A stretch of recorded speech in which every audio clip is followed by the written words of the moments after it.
Hey, welcome back to the channel. In this video today, we're going to talk about how to select a acoustic kit for your church. And today we've got the vertical LP kit, which I've been loving so far. But there's a lot of things to think about when you're looking to purchase a new kit for your church.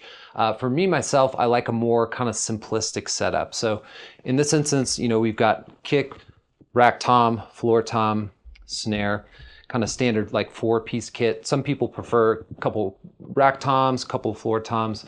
I like to start simple. And when you're thinking about buying a kit for your church, you want to think about what style are you going for. So today in the video, we're going to be going for a kind of modern tone for a worship setting. So there's a lot of different variances there, but take into account what type of drummers you have at your church and what their skill level is. But for me, I'm kind of going for those fat, gushy tones out of the toms, real nice fat kick drum sound.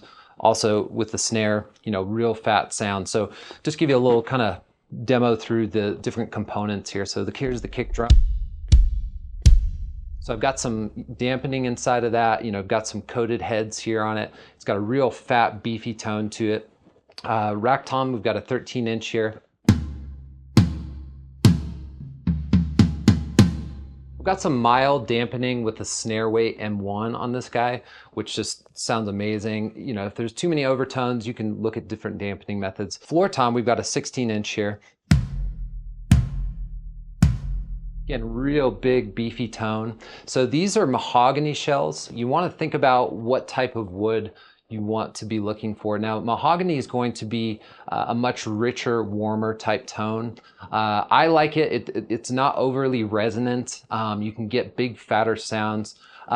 Birch, they tend to be a little bit, they're cutting through more. I think they can be a little bit harsh for a more modern kind of approach. So let's talk a little bit about the heads. Really, there's kind of two different ways to look at it. You've just got your clear heads and coated heads. You've got single ply, dual ply. I personally like coated heads, 2-ply. I like the Evans G2, cutting out a lot of the overtones, but also allowing for some of the body of the drums to come through. So I would recommend that for the more modern approach. On the kick drum head, we've got the EMAD. There's a muffling ring built into that. There's two different sizes that come with it, so you can kind of really determine how much dampening do you want on that kick drum. I kind of use the smaller dampening ring, and then on the inside of the kick drum, I've got a small blanket, and you can use a pillow as well, but sometimes that can really help to fatten it up and for it not to feel too hollow in the mix. Two of the most important components to also consider when you're purchasing a kit for your church are the snare drum and the cymbals. These are two areas you don't want to skimp on. Snare drums, I personally like either wood snare drums or brass. Now I've got a 5.5 by 14 Black Beauty snare drum here. This is brass. It's got a nice, great tone to it. It's very versatile at both high tunings and low tunings. But right now I've got it tuned kind of mid-range. It's got a real nice pop to it when you're hitting it. I've also got the snare weight M80 on this, which is cool because it's got little magnets in it, so you can actually adjust how much dampening you want. Really versatile there. So snare is really important. You don't want to skimp on that. You don't want to be spending $100, $200. You're probably looking $400 or $500 at least on the snare drum. Now the cymbals, again, this is a very important thing to think about. So for me, if you're going for a modern type approach for worship, you want to look at probably larger type cymbals. So 22, 24-inch, 20-inch. So I've got Heartbeat cymbals right now.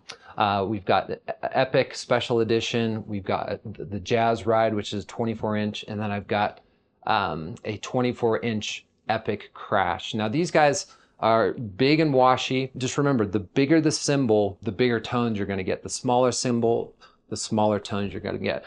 You probably want to stay away from like really bright type cymbals. The smaller ones, they're just going to be cutting through a little bit too much. Although the playability might be easier on some of the smaller cymbals, these are going to provide more of the kind of modern approach to a drum kit. So let's kind of play through those real quick.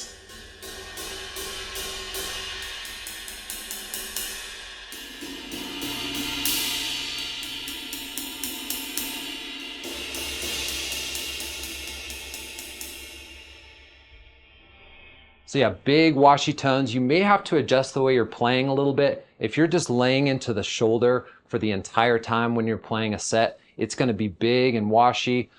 Depending on the size of your room, that may not be a good idea. So if you're used to playing on smaller cymbals, you know, you just kind of need to think about your approach there. Now for my kit today, I have two custom 16-inch crashes. These are Zildjian. So this is not a typical type thing for a lot of drummers, but I like 16-inch hats.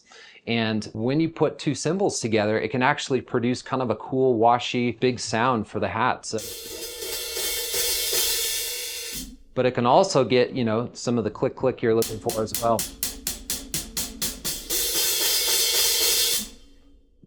So yeah, when you're looking at cymbals, when you're looking at, you know, snare drum, really make sure you're looking at companies that understand that modern approach to worship. Some of your Zildjians, Sabian, those types of cymbals, they can be a little bit bright and harsh. So there's company, you know, Heartbeat's a great company. Red is another company we've been looking at that seem to be really great. Istanbul, they tend to be more on the pricey side of things, but there's definitely a few companies out there. Dream is another company that makes some pretty good cymbals for modern worship. So really do your research there. So let's talk a little bit about the hardware. So hardware is definitely a very important part of the kit, although you don't need to shoot the moon when you're going for, you know, different types of hardware. So DW makes great hardware. There's no doubt about that. Big, you know, kind of roadworthy hardware, but you're going to be spending $200, $300, $400 sometimes for some of these stands. So I would say go middle of the road for hardware. There's a lot of companies out there doing that, but you don't need to go high end on the hardware because, you know, the mid level is going to get you, you know, nice tight clamping. You know, it's not going to be moving around when you're playing it. The bass is going to be solid. It's going to have the double bracing. That's something that you want to look for. So if it's just one single kind of piece going down, that's not going to give you as much stability. So you want to look for that double bracing. If you're going to splurge, I would say splurge on the hi-hat stand. Like for me, DW makes a great hi-hat stand, and also Iron Cobra is probably my favorite. I've had this stand right here for 15 years and it's been solid. It's been on the road, it's been touring, has never failed me. So, you know, if you're going to splurge, go for a nice hi-hat.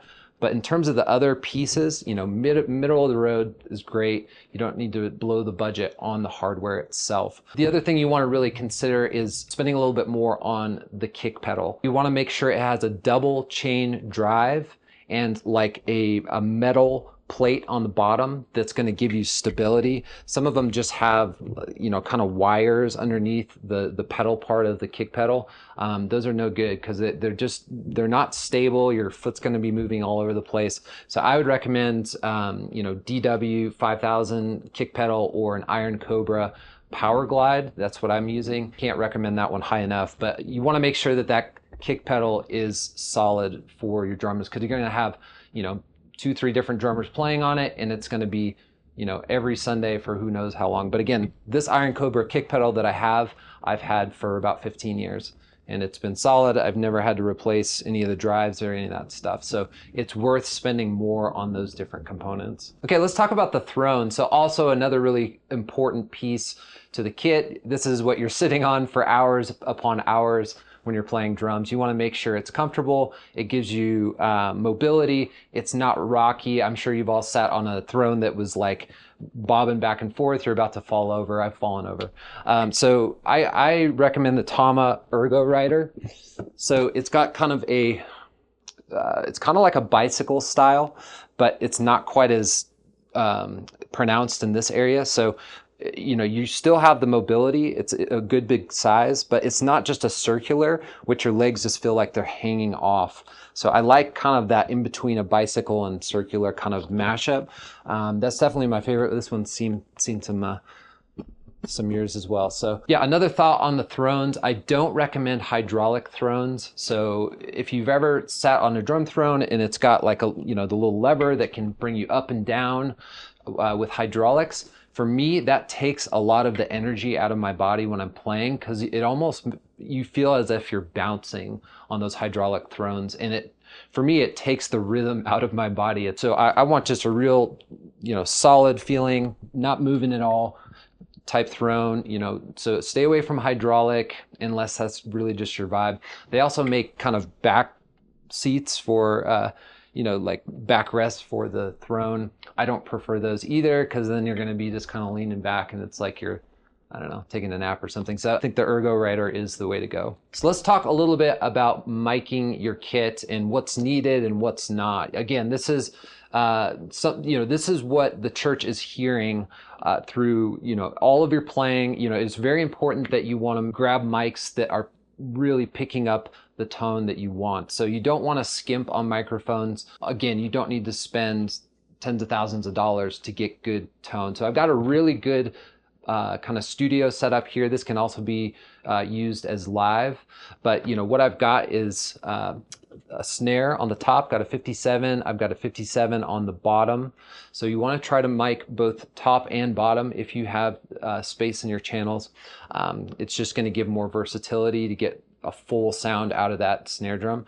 If you can do a kick in and a kick out, in this scenario I just have kick in, but if you're able to do a kick out as well, that's going to be awesome. Now I've got Sennheisers on the toms here. There's a lot of different options. Obviously for tom mics, they have a lot of clip mounts, which are nice. That kind of keeps them in a relatively similar position. They don't get pushed around. So take into account that as well. We can do a future video on mic placement, so we can talk about what you need to look for there. For the overheads, this is a very important part of my setup, these AKGs.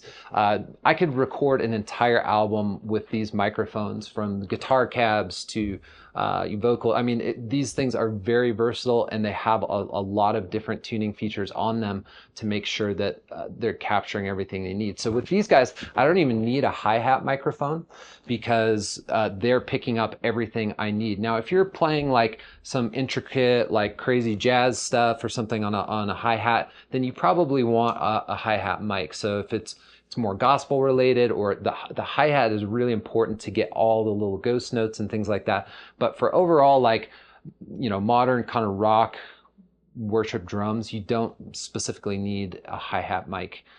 So this kind of basic setup is going to be great for you, and there's a lot of different options out there as well. So let's talk about another crucial part of your drum setup is your sticks. So when I first started playing drums, I think I was going with 7As.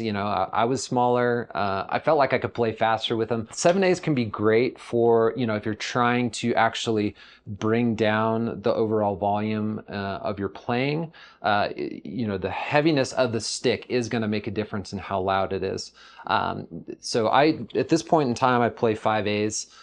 There was a point I played 5Bs where we're just a little bit larger. They're a little bit large for my hand, and I feel heavy-handed when I'm playing 5Bs. So right now, I'm playing these ProMark Ford 5A hickories. I love them. They last a long time, hardly ever breaking them during a set. Like I'll probably, I don't know, get good couple months out of a set. They typically go for $15, $17, which can be pricey, but you can buy them in bulk, and then you're going to be able to save that way. The other brand stick I would recommend are Vic Firth. These are 5B, the American Classics. Kind of depends on the biggest differences I notice are in the top. You've got kind of different shapes there. Like as you can see, like one's more of a teardrop shape. The shoulder's a little bit different. So kind of depends on your playing style. If you like more of the tip, that you're playing more on the tip, then Vic Firth are probably going to be better for you. But for me, I'm kind of playing balance between tip and shoulder a lot. So I feel like ProMark are more balanced in that regard. But it just really depends on your playing style. Again, I'd probably recommend 5A as like the go-to, and then depending on how you like to play, 5B or 7A. 7A if you're trying to play a little bit lighter. So that's how you build a set for a modern worship approach for your ministry. Thanks so much for watching the video. Go ahead and subscribe to the channel, and just know that now we are dealers for vertical drums. So if you're interested, click the link below and we'll connect with you in your church.